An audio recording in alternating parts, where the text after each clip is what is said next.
po sa ating lahat, mga kaibigan. Isang karangalang makasama kayo sa pagtitipong ito at makasama ang mga kinatawan ng mga institusyon upang pag-usapan ang tungkol sa kontrobersyal na paksang pinamagatang child labor in the Philippines. Kahit po maulan, tuloy ang ating talakayan at ang sabi nga the show must go on.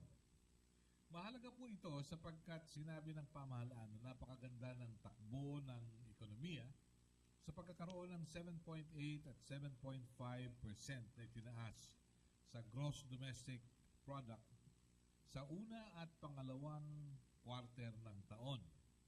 Ang ating ekonomiya ang siyang pinakamaunlad at matagumpay sa buong Association of Southeast Asian Nations. Subalit sa likod ng maunlad at masiglang ekonomiya ng bansa, ay naroon ang balitang may 5.5 milyong kabataang manggagawa na nasa edad ng 5 hanggang 17 taong gulang. 3 milyon sa kanila ang nasa mapanganib na hanap buhay. Ito ay ayon sa pag-aaral ng National Statistics Office na sinimula noong 2011.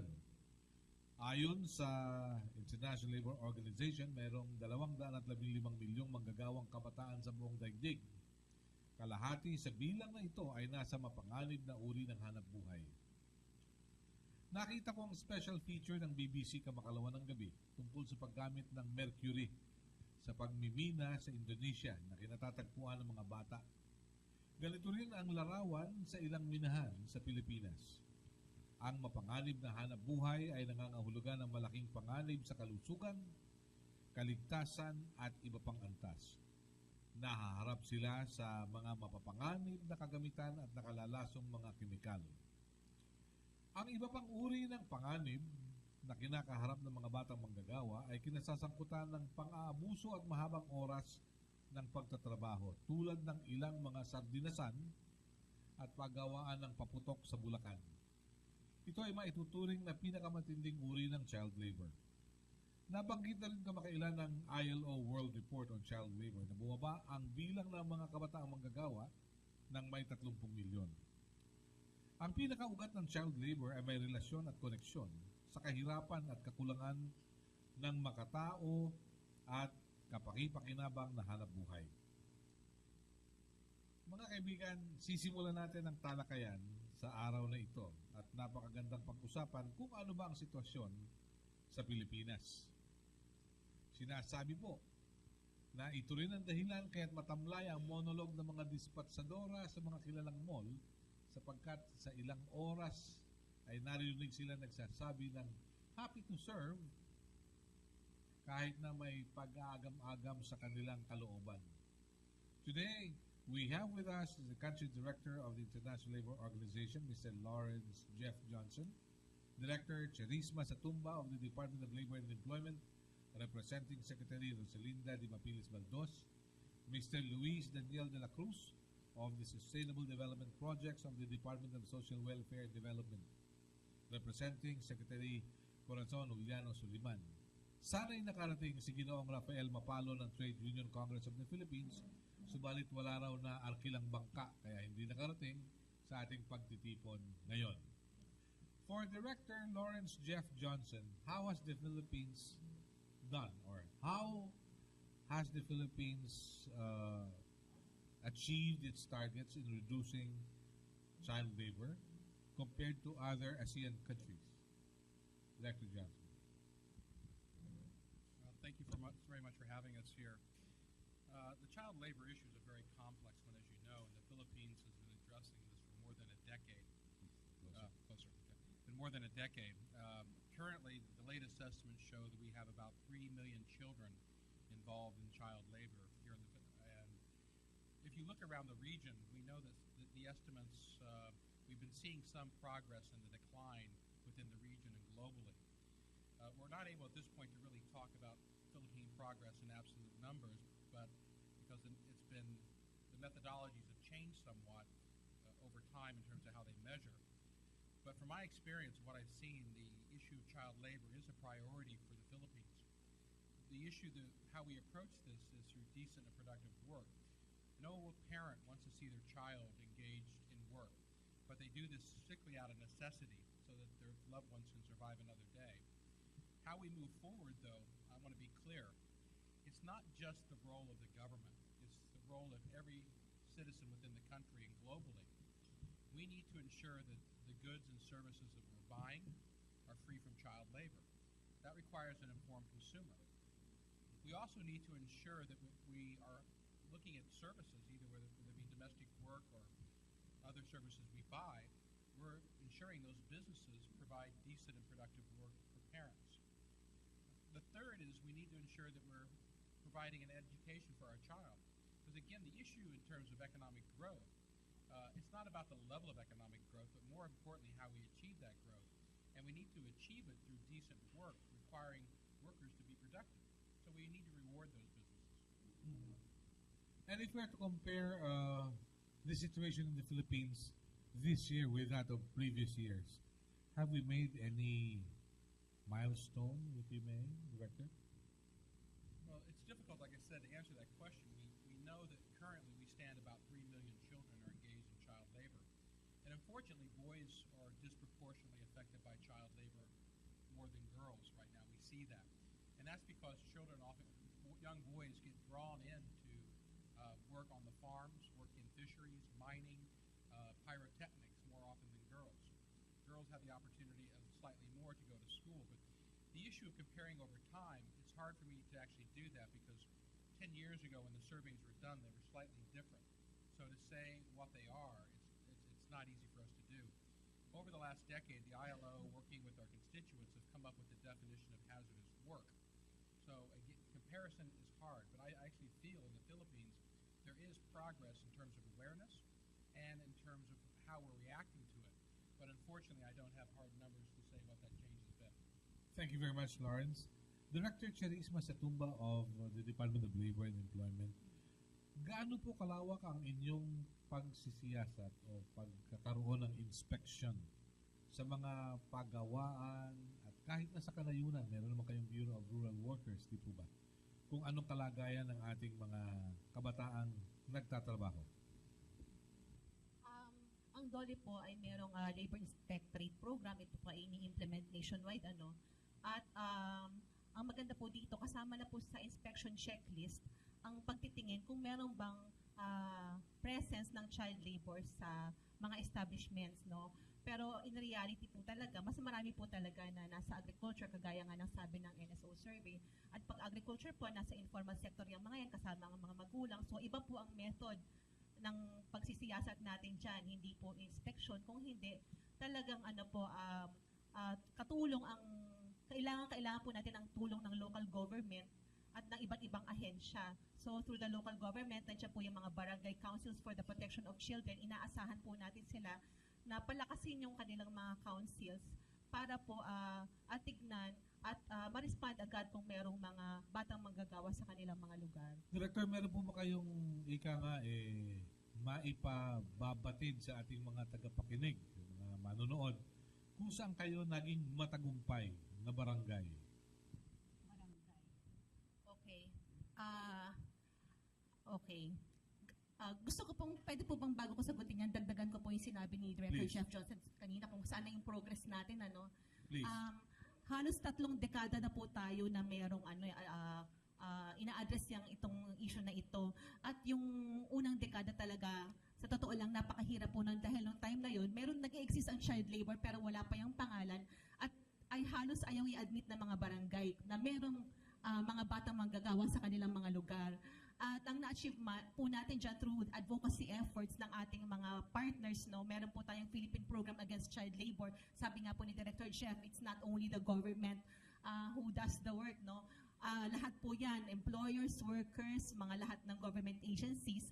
At yun po ang na-achieve noon sa unang dekada, yung mas maintindihan at mas maunawaan at i-accept ng Pilipinas na may nag-e-exist tayong child labor at mag-decide tayo as a country na sumpuin ito. Okay? Sa mga barangay, paano ba? Mahirap pong isa-isahin pero marami na po tayong mga barangays.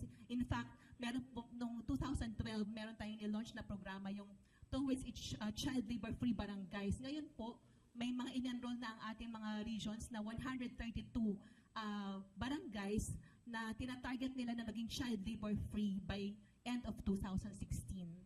At siya po ay mula sa 42,000 mga barangay nationwide. Opo, sir. Okay, so at least meron tayong ika nga benchmarking. Yes. Okay. Pilot lang po itong mga barangays na ito and hopefully ito po ay madagdagan pa. Okay, kung sinasabi pong kahirapan ng isang dahilan kung bakit merong child labor, ano po ba ang impact ng palatuntunan ng pamahalaan katulad ng conditional cash transfer upang mapanatili ang mga bata sa paaralan?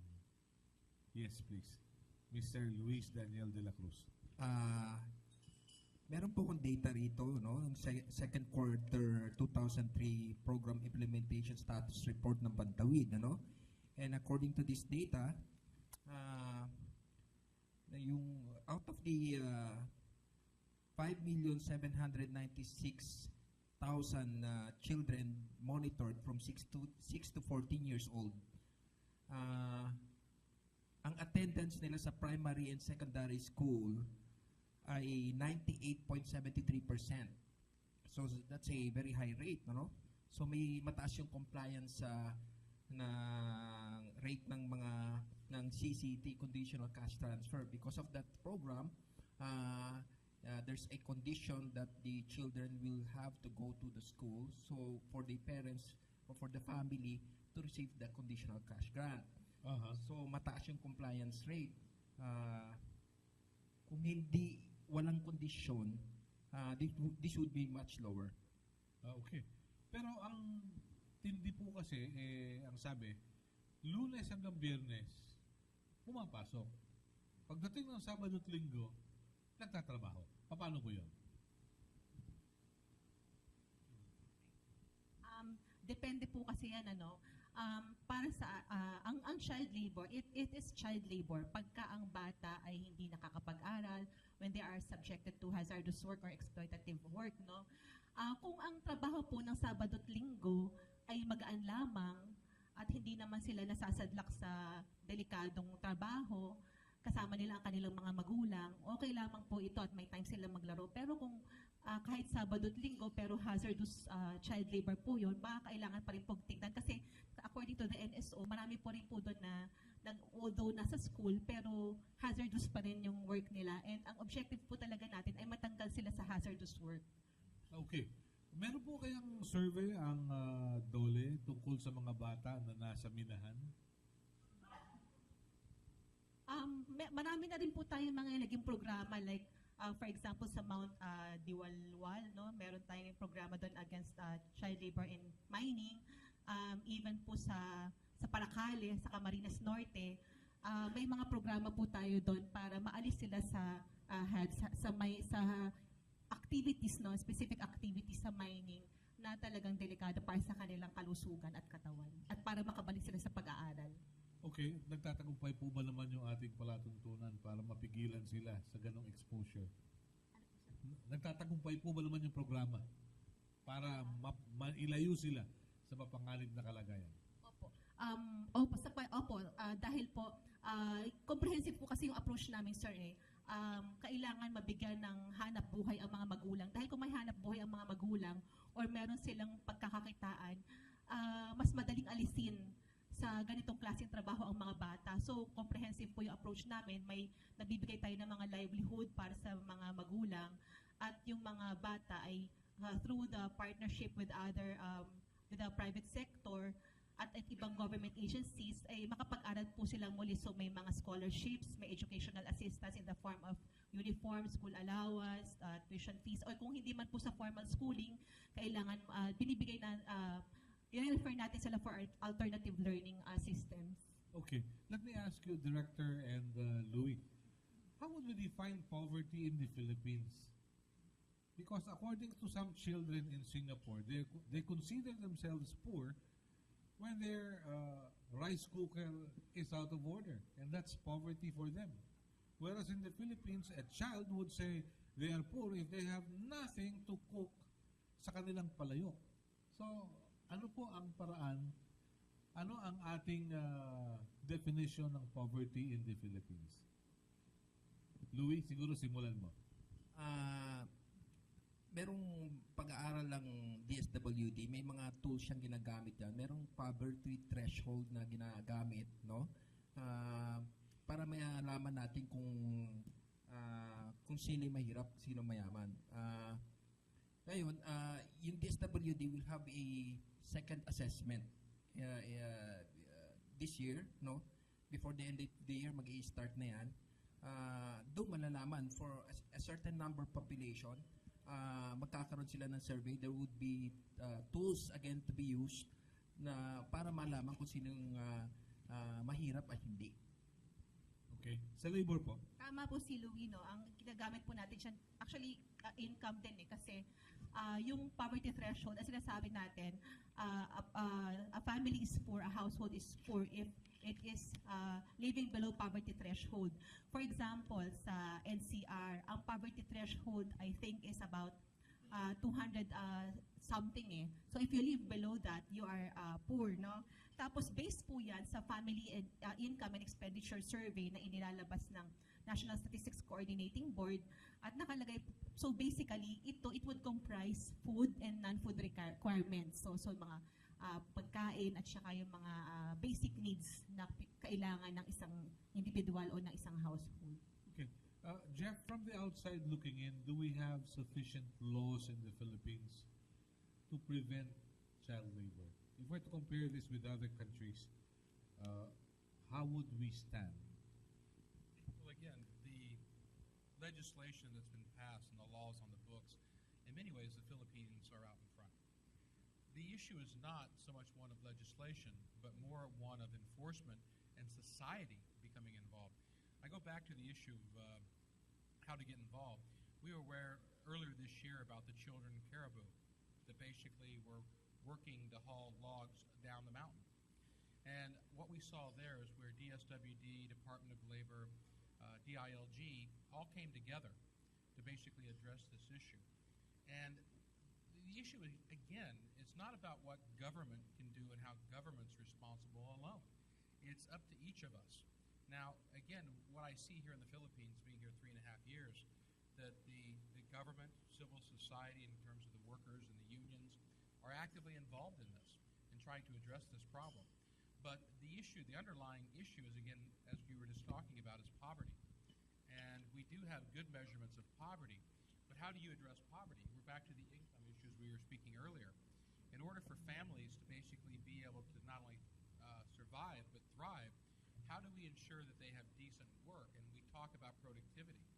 And this is where workers and businesses need to come together to look at how to make the economy more effective. Because again, it's not about the level of economic growth, but how we achieve that growth. And the legislation that we're speaking about is not where I see the problem being. It has to go right back to society working together to address this. And again, we all often talk about where we see something broken on top, or we point to our politicians. But are we as members of society willing to look inward on what we're doing to basically correct the problem? Because the only way we're going to resolve the challenges around child labor and to eliminate it by 2016 is by each of us actively getting involved. Legislation alone will not resolve this problem. Would you say, Jeff, that Filipinos are in a way indifferent towards this advocacy to put an end to child labor? No, I don't think there's indifference at all. I mean, we've just last week, as you know, had an event where we took more than 200 former child laborers and we introduced them to soccer to try to show them the opportunity to play and engage. But I think people are, need to become more aware. And again, we show these events. The events are good about raising awareness. But the question that has to be asked is, what can they do about it? And that's where we basically have to reach out more. People have to understand what they can do. Coca-Cola had a slogan a while back when we were down south talking about the sugar industry. And they have done an active role to try to eliminate child labor into their products. And the saying was, Coca-Cola tastes sweeter when it's free of child labor. Are we as consumers willing to look at all the products we buy? Are we willing to look at the domestic workers that we hire and ensure that they have decent working conditions, they have fair remuneration, access to PhilHealth, Social Security? These are all laws that are on the books. But we know some people are not providing those. So how can we, again, make a difference? And if we want to ensure that child labor is free, we need to ensure decent work for those parents so they can afford to send their children to school, so they can provide housing and health services. I'm all for the conditional cash transfer, but I see it as a short-term, medium-term solution. The long-term solution is ensuring that parents have the right education, parents can enter into the economy in a productive manner so that their children do not have to engage in child labor. How does ILO look at this trend in the Philippines called contractualization, where an employee gets to be laid off after 5 months? Well, we're familiar with the 5x5 policy, and it is concerning on several fronts. One is for the employee. Again, the employee basically plan for their future.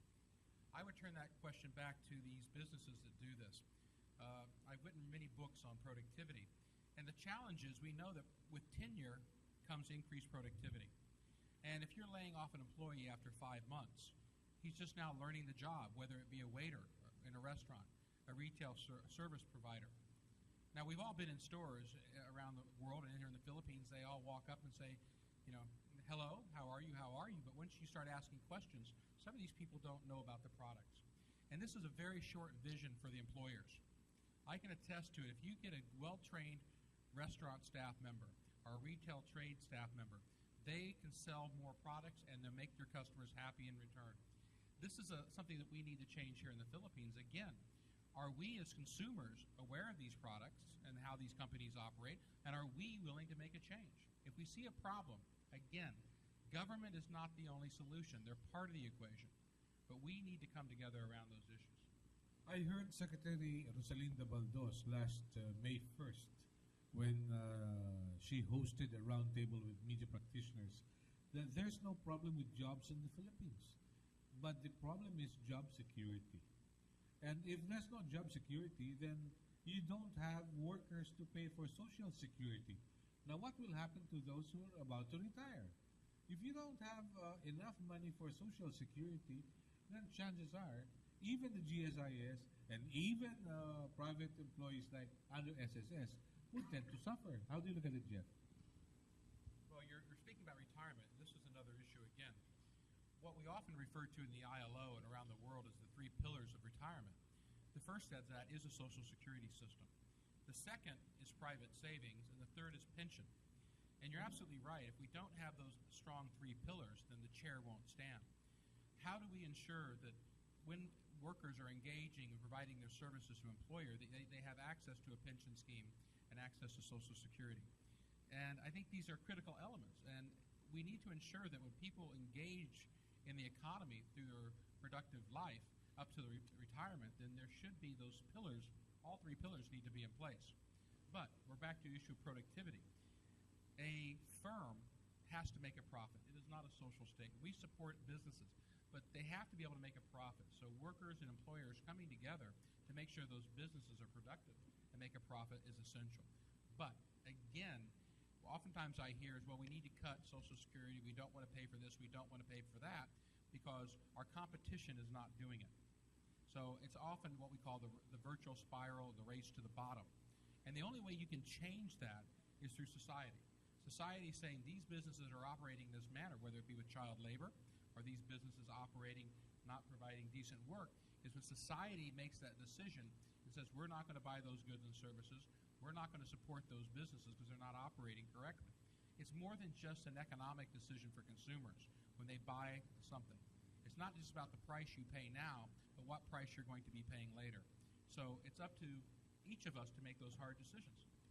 All right. Now, let me ask Director Charisma. Director, have you heard of any incentive being given by government to business who really adhere to the no child labor policy? Are there incentives for them not to employ children? Starting this year, we will have the recognition for child labor-free establishments. Actually, ang target date po ni Secretary Baldos dyan is that by December of this year, meron na po kaming mga establishments na i-award, no? Pero even before we conceptualize that, the Employers Confederation of the Philippines already has an existing program na nagre-recognize no, ng mga establishments na child labor free. Okay, maliwanag po yun. So, ngayong December magsisimula yan. Yes, sir. Ano po ang pananaw ng Department of Labor sa mga kabataan, mga minor de edad na nagtatrabaho sa larangan ng show business? Yan, maganda yung pag-usapan din yan. Yung batas po natin ng ng child labor na yung Republic Act 9231, sinasabi po doon ng below 15 bawal magtrabaho. Pero nag-aalaw po siya ng dalawang exceptions. Yung isa ay a child who is under the sole responsibility of the parents or guardians, or only the family members are employed. At ang pangalawa po yung nasa public entertainment, for example, nasa advertisements or commercials, na yung work nila ay essential. So allowed naman po siya, but they have to meron po tayong regulatory mechanism to protect the children. So they have to get a working child's permit sa ating mga regional offices kasi governed pa rin po sila ng law. So merong night work prohibition, kailangan nag-aaral sila, kailangan hindi sila exposed sa mga exploitative conditions. Lumalabas po kasi parang laro sa kanila yung ganong hanap buhay, di po ba? So, pwedeng payagan yun, pinapayagan yun. Opo, pero minamonitor po natin yan kasi yung iba subjected to long hours of work na eh. So, tinitignan po natin kung sila ba ay may enough sleep, sila ba ay nakakapag-aral pa, at kung sinusunod po ba yung ating night work prohibition dahil pag below 15 po, dapat between 8 p.m. to 6 a.m. ay hindi sila nagtatrabaho. Kahit po anong klase ng produkto ang pwede nilang labasan, gano'n? Hindi po dahil pinagbabawal po yung mga intoxicating drinks, yung mga alcohol, yung mga ganong So, beverages. mabalikan natin yung nakatikim ka na ba ng 15? Bawal, hindi po. Nakatikim ka na ba ng 15? Alak yun, 15 years old, pero may model na mukhang below 15 years old. Pag below 15 pa, hindi po. Hindi ubra. Okay, maliwanag po. Ano po ang tingin ng DSWD sa kahirapan kung poverty ang pag-uusapan? Saan ito talamak? At ang nasunod na tanong bakit?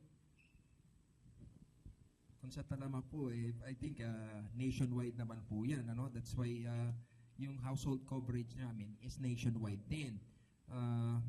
Sa Luzon, ang pinakamalaking percentage ng tinutulungan ng DSWD, we have a 41% na beneficiaries. So, meaning, dito talaga sa Luzon ang mas maraming mahihirap. There are about 1,600,000 plus households ang tinulungan dito. When we speak of household, tatay, nanay, mga 3, 4 na anak. So, we're speaking about 5 members of a family composing one household. So, you multiply this 1.6 million household, that would be about 6 million. Okay. And then, secondly, in Mindanao, there's about 37% beneficiaries being targeted there, served by DSWD, and lastly, 20% in the Visayas.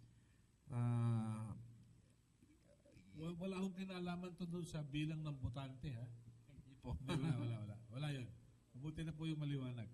We will open the floor to our friends from the media. Narito po yung mikropono. Pwede na po kayong magtanong. Please identify yourself and the media entity you represent and go ahead with your question. Okay? Do I see our friends from the media na may katanungan? Kung wala pa ang tanong, ito. Hanggang kailan yung CCT? Louis, hanggang kailan yan?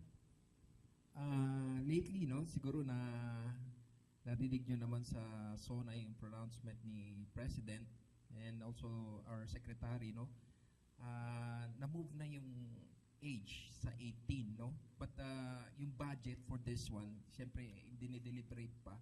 So, the concept here is that yung bata makatapos ng high school so that he or she will have a better chance of employment, kung siya ay high school graduate man lang. So, for as long as na may 18, yung pantawid pamilya, masasama siya sa CCT.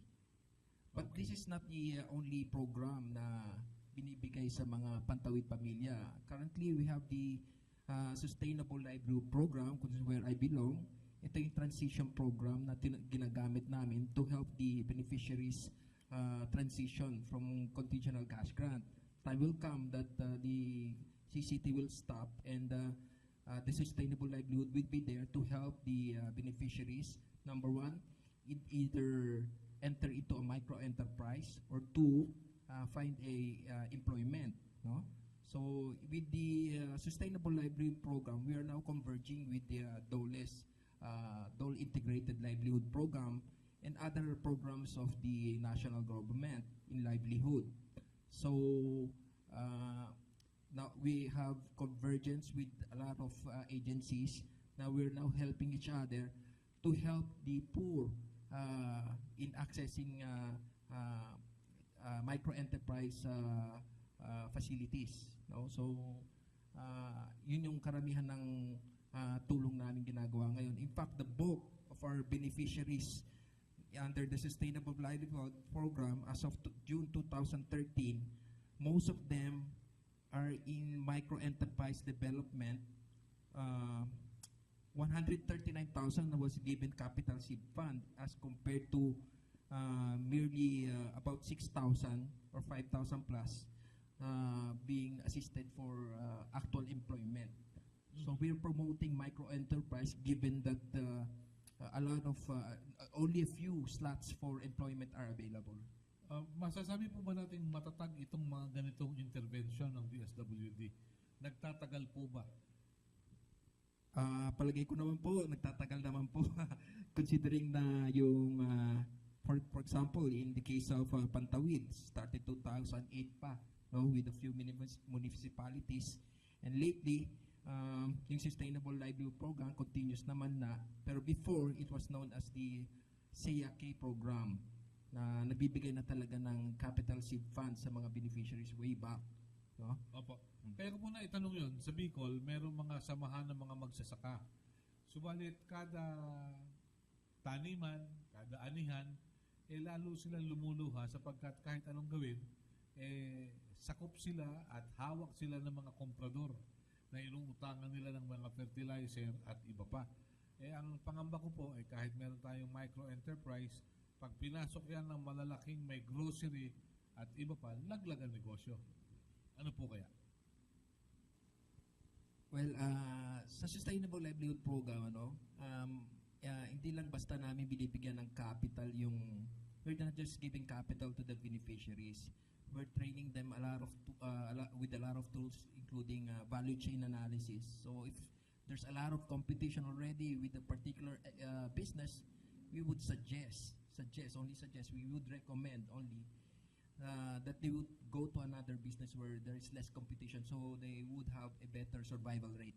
Yes. Jeff, would you care to add to the discussion? How do you look at the programs being introduced by the government? Well, I welcome the move trying to transfer out of conditional cash transfers into livelihoods.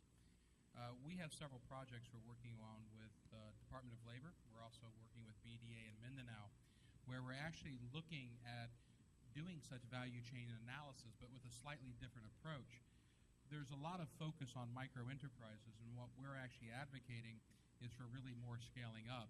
In many of these communities, we can talk about their natural resources they have, whether it be agricultural based or their people and culture, to look at how to develop businesses, more medium-sized businesses, not just cooperatives, but try to find ways to link in. Because what we find in micro enterprises, they have such a very high failure rate because lack of knowledge of business processes, lack of linkage into other markets. And again, the idea here is in some of these areas in Mindanao, we know agriculture is their main driver. So whether it be abaca, corn, rice, but we can work with those communities in improving those value chain linkages and also doing value added to the products they have. So it's taking a more holistic approach rather than working with just one family. We're trying to go in and again with DSWD and DOLE, look at communities, and DTI and others are involved. I think this is what we really need to be looking at, because we can talk about micro enterprises and lift people slightly above poverty. But as we know here in the Philippines, we're subject to a lot of natural disasters, floods, typhoons, and it doesn't take many of these shocks to push people back. So what we're trying to really look at, how we can strengthen these market linkages so that we actually improve the livelihoods of the individuals, but we're back to what I started with. We're looking about the level of economic growth. We don't want to just hit 6-7% economic growth, but we want to change how we do that. And through such market linkages and upscaling communities, we can increase value added, increase exports and linkages to other areas. And this is what we talk about, sustainable livelihoods. So I think, yes, the approaches are right. I think government's moving in the right direction, but again, we'll continue to support moving up the value chain, working more with communities rather than just individuals, so we can develop the knowledge base in those areas. Thank you. Yes. Yes, I would just Louis. like to add that the Sustainable Livelihood Program is a community-driven approach. No? So we promote group enterprise. In fact, one of our strategies this year is to register the group enterprises with DOLE as a people's organization, so that they will have legal entity, so they can conduct legal business. Although in enterprise, you cannot really assure the success of the business of our beneficiaries. But we hope with the convergence with the DOLE and other DTI and other government agencies, we can more or less lessen the risk and up the percentage of success rate of these enterprises, especially if it's a good group enterprise that consider the resources in the community that are abundant. So we hope that with this convergence with all agencies, the government putting its act together, to help the poor succeed in business, we will be able to lower the poverty in the country. Yeah, thank you, Louis. Let me ask Director Charisma. Director, I received this question from Early Vicuña Bobadilla. She's a nurse based in Saudi Arabia. When she saw our banner, our billboard about Tapatan sa Aristocrat, she emailed me some questions. I'd like to react to this. If parents will find stable jobs, then probably children will not be forced to work. How do you look at it? Tama po yan, ano? Kaya po yung intervention natin, sinasabi natin, for parents of child laborers, 2 tracks, no? Kasi ang profile kasi ng parents of child laborers, because they are poor, ano yan, mga elementary lang ang natapos, or minsan high school pero hindi nakagraduate. So, kung meron silang passion for entrepreneurship, we provide livelihood intervention. Pero if they want employment, we also have labor market interventions, no? So may labor market information tayo, career counseling, career guidance. But importante, malaman nila kung anong skills ang gusto nilang, what skills they possess, at ano naman yung kakailanganin pa nila para maka-enter into employment.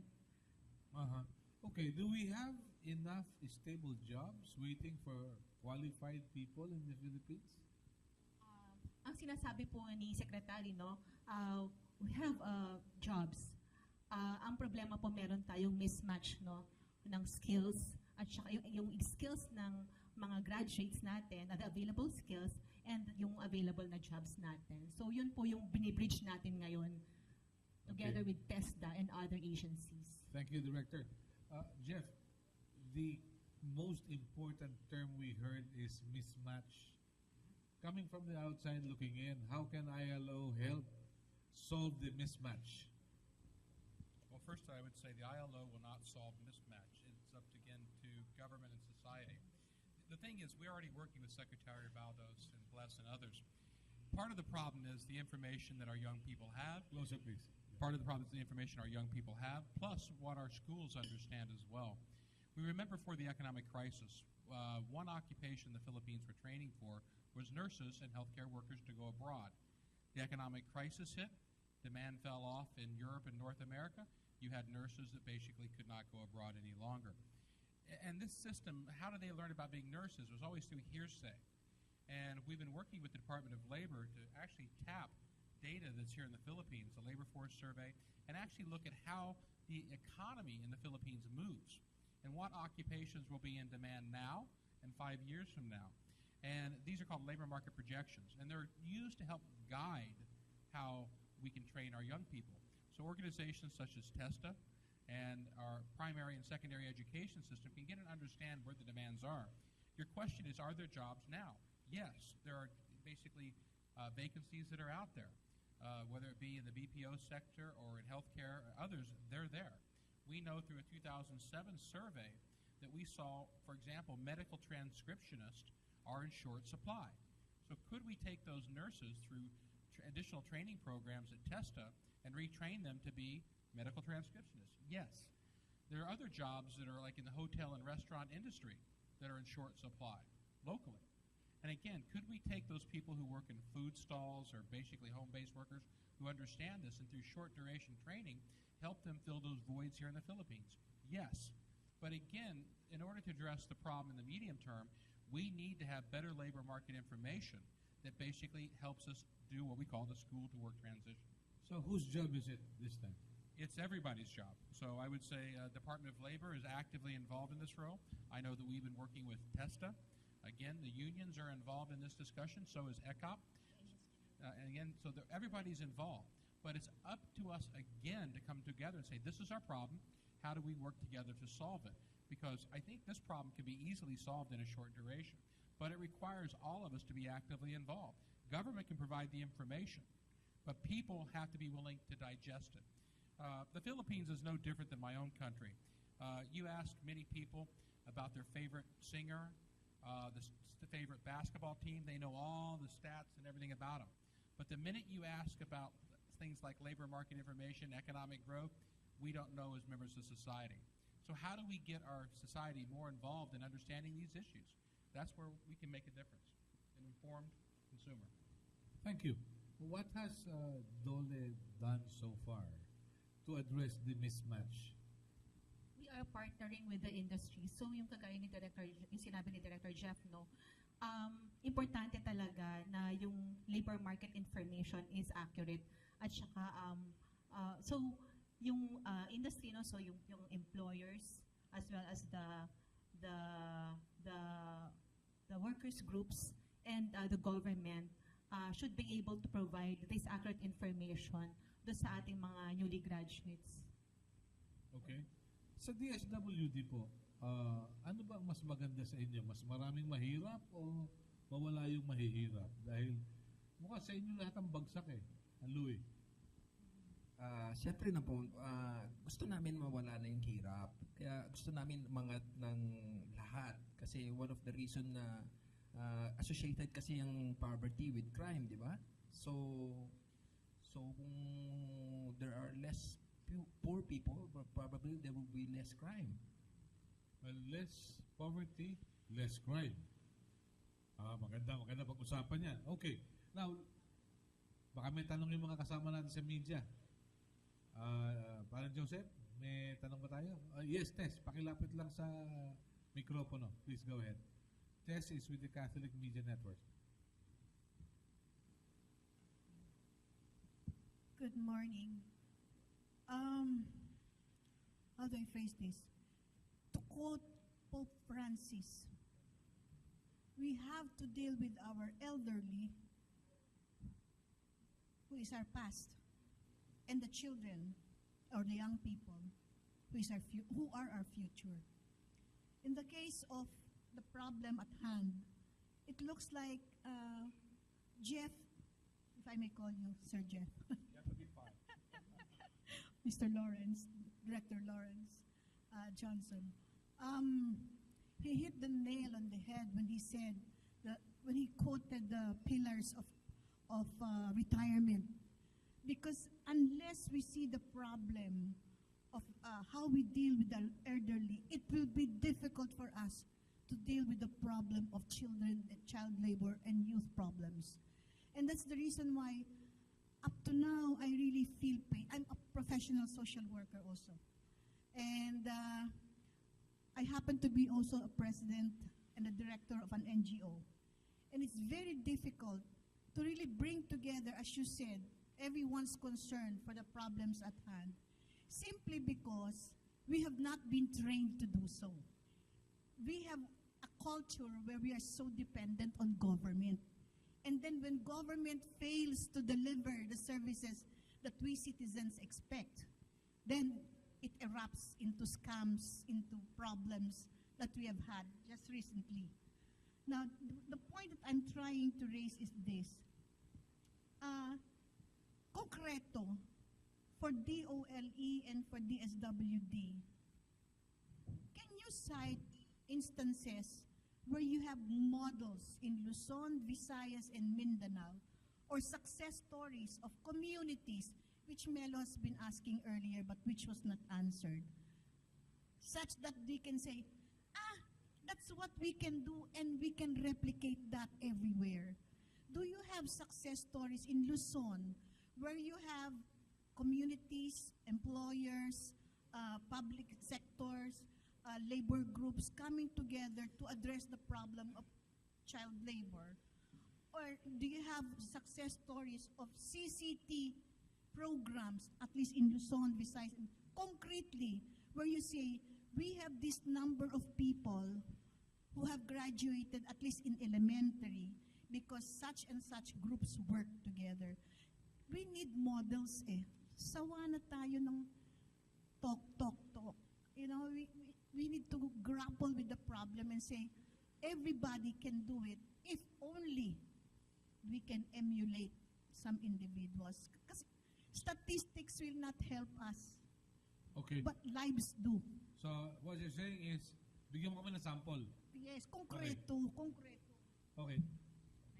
Actually, ma'am, napakaganda po ng tanong nyo kasi kahit si Presidente, si Pinoy, yan ang tanong sa amin. Sabi niya ganon, pag magre-report kayo sa akin, kailangan may kwenta at kwento. Kwenta meaning quantity, di ba? Yung kwento, what is the story behind that? Ano ang buhay nila before at anong buhay nila ngayon after the intervention? Marami tayo naman, ma'am, yan, no, ng mga success stories we have documented. For example, sa sugar industry, no, may mga sakadas tayo sa Region 6. Ang pangalan po nila ay si Aiza at si Roland, no. Sila po ay anak ng mga sugar workers at syempre child laborers sila. Nung bumisita po si Secretary Baldos doon, at the same time, meron po kasi intervention ang regions talaga sa child labor. Pagdating po nila ng tamang edad, mga 15 years old, ay pina-undergo sila ng training sa TESDA. No? So, meron silang, train sila, in-assess sila, and they were certified. To cut the long story short, ngayon po ay, because of that skills training, no, ngayon po ay employed na sila sa Boracay, Regency Resort, at hindi na po sila child laborer. So marami po tayong mga ganyang stories. Yung sinasabi niya po na may involve ang lahat, no, even sa sugar industry pa rin. Meron pong mga dinevelop yung industry, no, yung mga planters, yung millers natin, yung mga workers, no, na voluntary code of good practices. They vowed to self-regulate para doon sa industry nila ay mawala na ng mga child laborers. Even sa tobacco industry po. So, may mga sa bawat industry po, meron po tayong makikitang success stories at even po sa mga barangay. And if you want po, we can provide you with copies of these success stories, ma'am. Director, anong formula at naging matagumpay sila? Okay. Kagaya po nung sinabi ni Ma'am, nagtulong-tulungan yung sektor, may will, at willing din po yung mga magulang. Kasi yung sinabi nyo nga kanina, di ba? Sa totoo lang, hindi laging poverty ang problema eh. Kasi makikita mo sa isang komunidad, no? Merong isang mahirap na pamilya na pinag-aaral ang mga anak niya, pero meron din isang mahirap na pamilya, hindi nag-aaral ang anak. So, mahirap din yon. So, ang values niya, gusto niya makapag-aral ang anak niya, pagpupursigihan niya, igagapang niya. So, it's not always poverty. Lagi papasok din ang values ng isang pamilya. Kaya po sa ating intervention do sa community level, we also provide values seminar, values reorientation seminar for the parents of these child laborers. Very good, very well. That's outstanding.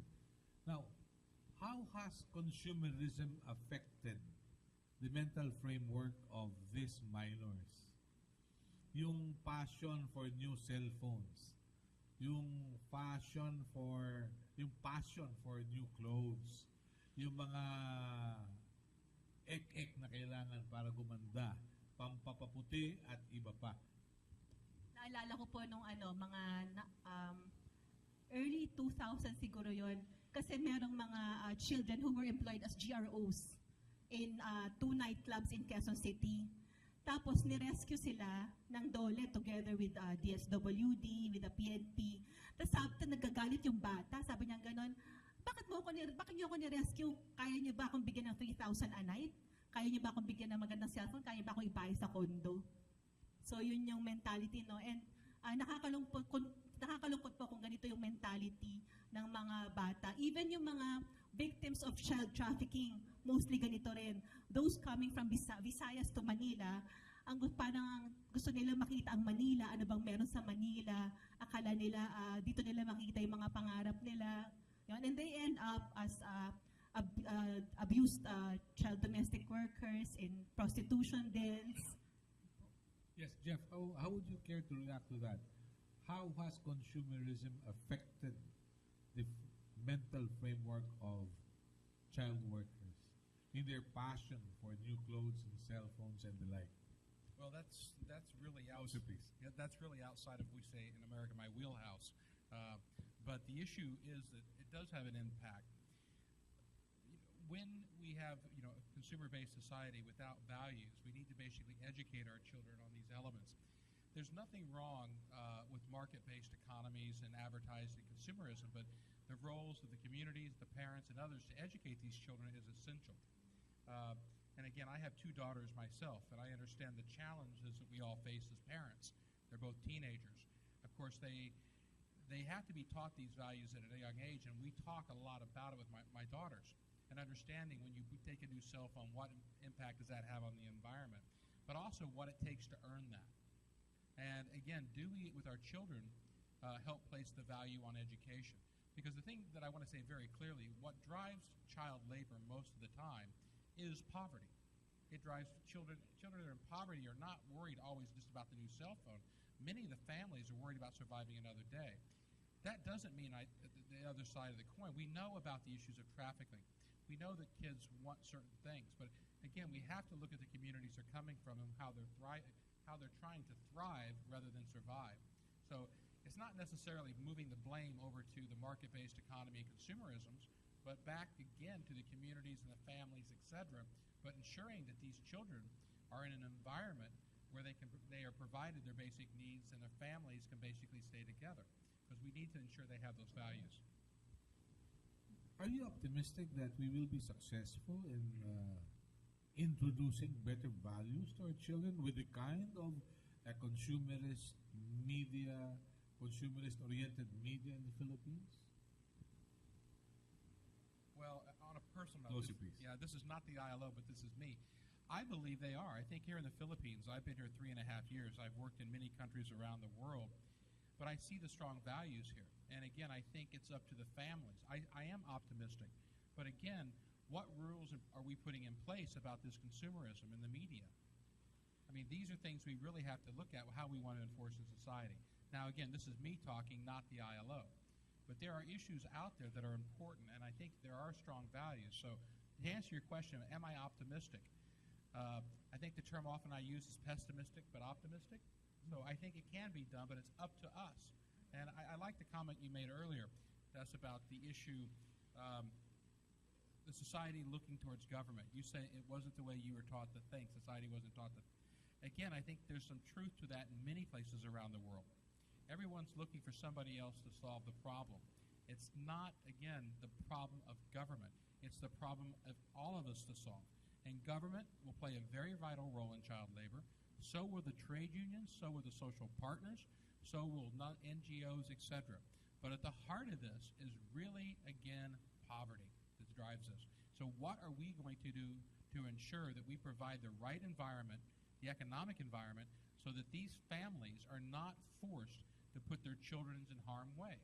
I've seen cases and been involved with children in mining, in pyrotechnics, in deep-sea fishing, in domestic worker abuse cases. And none of us as parents want to have our children forced in those areas. So why do they do it? It's so that they can survive another day. Now, there's always going to be outliers for people looking to exploit, and those are serious cases, and those cases need to be prosecuted. But again, we know there are 3 million children here in the Philippines, and the statement is very true. There are 3 million reasons out there why we need to address this problem now. And these are children. And let's not look to others. Let's look to ourselves to help fix this problem. Okay, let's look forward. We're running short of time. Anong aasahan ng taong bayan sa DSWD? Yan ang tanong. Maliban sa relief goods pag may baha. Ayan. The DSWD is currently serving the CCT, no? It will undergo another assessment this year, and probably more will be included in the Pantawid list. We will be helping those in those lists, those people who are poor in those lists.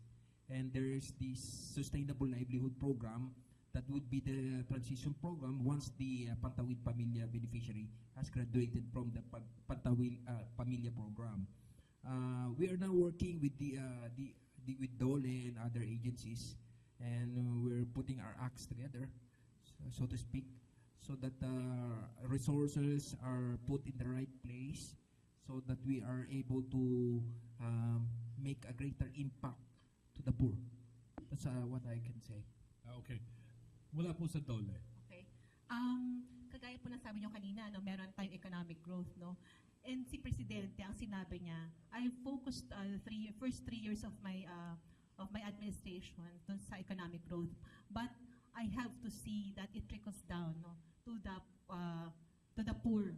So for the next 3 years, he has instructed his cabinet members to focus on social protection, providing social protection for the poor, the vulnerable, and the marginalized. At kasama po dito ang DOLE. So ang focus po natin ngayon ay mga underemployed at kasama po at informal sector na largely ito po yung mga parents ng child laborer. So by providing livelihood or entrepreneurship opportunities for these parents, nakikita po natin na mababawasan ang child laborers and may pasok sila sa mga eskwelahan. Okay po, may tanong po si Joseph. Maikli lang po. Kasi magandang pakinggan yung mga program, mga sinasabi niyo. Pero kahit saka pumunta sa lansangan sa Metro Manila, may mga batang nagtatrabaho. Ano bang titingnan natin, yung statistics niyo o yung mga sinasabi niyo magaganda? Pero nakikita namin sa mga mata na tumigil lang sa kanto, kakatukin ka na, nagbebenta mga bata. Anong ginagawa ng opisina ninyo dito? Yung realidad ang tingnan natin. DSWD is working with a lot of NGOs with respect to street children, no? Pero special problem kasi street children, no? Kahit natulungan mo sila, minsan bumabalik pa rin talaga sila dun sa kung saan sila umiikot lagi. There's a perennial problem na bumabalik because kailangan sa kanila bigyan talaga ng bahay or talagang matutuluyan at permanente. That's why DSWD, kita niya naman, gumagawa ng paraan para ma-resettle siya with working with other agencies like NHA, no? Ginagawa niya ng paraan. But because also you have to consider na hindi naman ganun kalaki din yung resources ng government, no? Of course, we can only move so much people at particular time given what we have. And we're doing what we can with the street children. Okay. Teka, baka may sagot Opo. si Director tungkol dun sa mga bata sa lansangan. Okay na yun? Yes, please. Ber Garcia, Editor, Vloggers Association. Dito lang po, maraming mga bata naglipana at talagang kailangan po ng tulong ng DSWD and the Department of Labor. Naalala ko po ng araw, may mga institution, hindi naman siguro kalakihan ng kailangan. Yung pong Boys Town, ang laki po na naitutulong Girls Town. Kung susuportahan po natin yung mga bata na yan, na madala po doon sa mga institution na yon, nandiyan na po yan in place na long ago eh. Ang gaganda na nangyari. Dahil si Dante Barona, I worked for him sa kanyang production, nag-start po siya sa Boys Town. So nawalan po tayo ng institution, ang isip lang po natin bigyan ng CCT. Imbis na i-transfer yung mga pera na yon, yung mga bidap sa mga ganyang eskwelahan, lahat ng branches sana. Kaya lang parang nawawala po yun, isang branch lang po yata yung Boys Town and Girls Town. Malaki po yun kasi nandun lahat ng program, magaganda. Tinuturuan po sila ng sports, activities, Naka-livelihood. livelihood, discipline. Andun, pag nag-graduate sila, ang galing, nagiging productive po. Nawala po tayo sa ganong wisyo. Okay. Hindi po natin sinuportahan. Supportahan po natin, paramihin natin lahat ng localities. Sigurado maganda po magiging citizen natin. At makukuha po natin yung mga bata kasi pipirma sila. Pag-aralin na lang natin sa Boys Town at Girls Town. Ang gaganda ang kinabukasan ng mga bata. Maraming salamat po. Salamat po. Do you think it's still a viable option to have institutions as Boys Town and Girls Town? I think with the help of the private sector, di ho po mga that's not impossible, no? I would just like to add yung mga homeless street families ngayon, may about 1,581 families na natutulungan ng DSWD under the Modified Conditional Cash Transfer. This is, I think, primarily in the urban areas. Paano address nila kung karito ng tinitirhan? Hindi po ba? Tinutulungan ho to, parang katulad din ho ng CCT, nabibigyan din ng cash grant. Opo, Okay. kaya nga po, pagkakaalam ko po kasi doon sa household targeting, may tirahan at may uri kung ano yung tirahan. This Pero is- kung yan po ang tahanan ay kariton, pag tinulak mo sa ibang lugar, iba na address. Hindi po ba? Well, these homeless street families, merong specialized intervention ng DSWD dito. And one of those intervention is really to eventually provide a livelihood for them para sila makabayad na parenta na kanilang titirahan. Opo. Kay Director Charisma. Director, I heard an economist from Asian Development Bank or World Bank who said, if somebody talks of trickle-down effect, that's asking for the moon. It will never happen. Because if there will be a trickle-down effect, then still the rich and influential will take hold of the resources. And what comes down are just droplets. And people won't benefit from it. So if that is the kind of thinking our president has, then we will go nowhere. Correct me if I'm wrong, Director. Well, that's his perspective. That's why he's an economist. Kasi po, sa totoo lang, no, very serious po talaga ang administration na to na magkaroon ng trickle-down effect yung economic growth natin. Ang gusto po ni Presidente, no, at ang instruction sa amin ni Secretary, talagang may profiling ng target beneficiaries who are poor na by the end of 2016, dapat nag-improve na yung quality of lives.